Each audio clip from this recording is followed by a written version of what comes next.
Let's first talk about Shiba Inu, if we can. Also known as Shiba token, code SHIB. For context, Shiba Inu was created in August 2020, modeled off of Dogecoin by the anonymous founder known as Ryoshi. On May 10th this year, it had a market capitalization of over 13 billion. And maybe you can explain this, but in a crazy move, you were given half of SHIB's total supply. You burned, aka destroyed, 90% of it. That's worth $6.7 billion. And you donated 10%. That's worth $1.2 billion at the time to an India COVID-19 relief fund, saying you don't want to be the locus of this much power. This is fascinating. Why and how were you able to walk away from this much money and this much power? So I should probably start by giving some of the backstory around these coins and this concept of giving me coins. So first of all, Shiba Inu, as you said, is this kind of knockoff of Dogecoin, right? And Dogecoin was this initial kind of fun coin that was created back, I think, around 2014 or so. And it was just created by Jackson Palmer and put it out as a joke for a couple of hours, and a community formed around it. And at the beginning, people didn't take it very seriously. I actually remember putting about $25,000 into Doge sometime around 2016. And I just remember just thinking to myself, like, okay, how am I going to explain to my mom that I just invested $25,000 into dog coins? And like, what even are dog coins? Like, the only interesting thing about this coin is that there's, a logo of a dog somewhere. But, of course, that ended up being one of the best investments I've ever made. And it did really well. And then at the end of 2020, Elon Musk, of course, started talking about Dogecoin, and the market cap just shot up to about $50 billion. Actually, and it shot up multiple times, right? Like the first time it went up from about 0.8 cents to about 7 cents. And this just happened all in one day. And I remember this was when I was still in Singapore in the middle of COVID, and I saw that the price just went up by 1,000%, and I was like, oh my God, my Doge is worth a lot. And so I immediately called up some of my friends and told them to drop everything and scramble. And I sold half the Doge, and I got $4.3 million, donated the proceeds to give directly.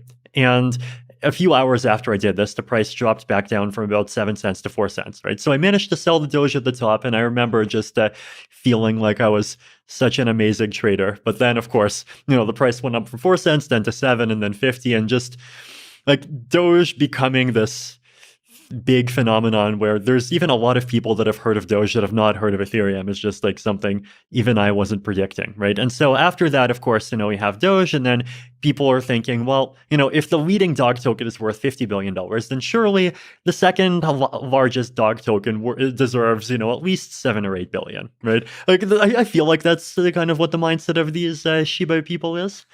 So then, of course, they did this other gimmick, right, where they gave me half the Shiba token supply. They were actually not the first projects to do this. So around the end of 2020, there was this weird project called Teller. It's Tellor. I think they're a Chainlink competitor or something like this. But I remember they just dumped $50,000 worth of their token into my wallet. And then they had their Twitter army just basically run around saying, look at Vitalik's wallet. Vitalik holds Tellers. He's one of us. He's a supporter. And as soon as I discovered this, I just publicly sold the Teller tokens on Uniswap, and this created a bit of a Twitter splat. Now, the Shiba people were more clever. The Shiba people, instead of dumping to that wallet, they dumped to my cold wallet, right?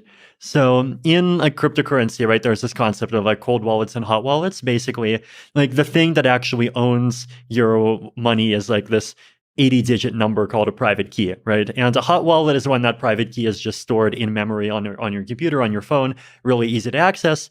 Cold wallet means it's either written down on a piece of paper, or it's on a computer that's just never accessed the internet, right? So cold is very inconvenient, but cold is also much more secure, right? Because even if that computer has some viruses on it, it's air gapped. It's not actually going to be able to upload it. So this cold wallet, and like all the money is out of the cold wallet, so it's safe for me to talk about my setup now, right? But it was a laptop that was sitting in Canada, and I also had 2 pieces of paper where I wrote down 2 numbers on those 2 pieces of paper. One was with me, one was in Canada, and if you add those 2 numbers together, you get the private key. So because of COVID travel restrictions, and this is this cold wallets in Canada, like it's very difficult for me to actually access it, right? And I'm not sure if they knew this. Maybe they just got lucky. But like basically, they sent a lot of these dog tokens into this wallet where it was very difficult for me to access it. But then I saw these dog tokens, I saw more and more people talking about them, and then at some point I realized that like, hey, these things are worth billions of dollars, and like, there's lots of really good things that you could do with that amount of money, and it would actually be a waste to just like see it go. So I made the decision that like I would actually power through and figure out how to like safely like basically get my private key. I actually had to call up my family, tell them to read out their number off of their piece of paper. I entered that into a fresh laptop that I bought from Target. Then I put in my other number on my piece of paper, added the 2 numbers together on the computer. There's the key. And at the same time, like just scrambled for 2 days, setting up a new wallet where I could move my ETH to safely, like getting people to be multi-sig partners, just like doing all sorts of like stuff that 10 years ago you would expect to just be part of a cyberpunk science fiction novel, but now it's all real. So you're doing this all by yourself, essentially. Most of it by myself. So you have to keep it secret, right? And I needed my family to actually like go and read the number on their piece of paper, and then I in my new multi-sig wallet, like there's other people that are signatories, but I'm obviously not going to reveal any details beyond that. So I did this, right, and I actually managed to like get the private key, make the first transaction that would just move all my Ether to the multi-sig wallet so it's safe, and then second put the private key on my main computer, then started, like going in and just selling some of the dog tokens and then just like giving them to these different charities. Now, at the time, I actually did not even like have any idea of how much you would be able to get, right? Because like on paper, the dog tokens are $7 billion, but like in reality, it's a very liquid market. Are you going to crash it by after you sell 1 million worth? Are you going to crash it after 10 million? Are you going to might you actually be able to get like an entire 200 million?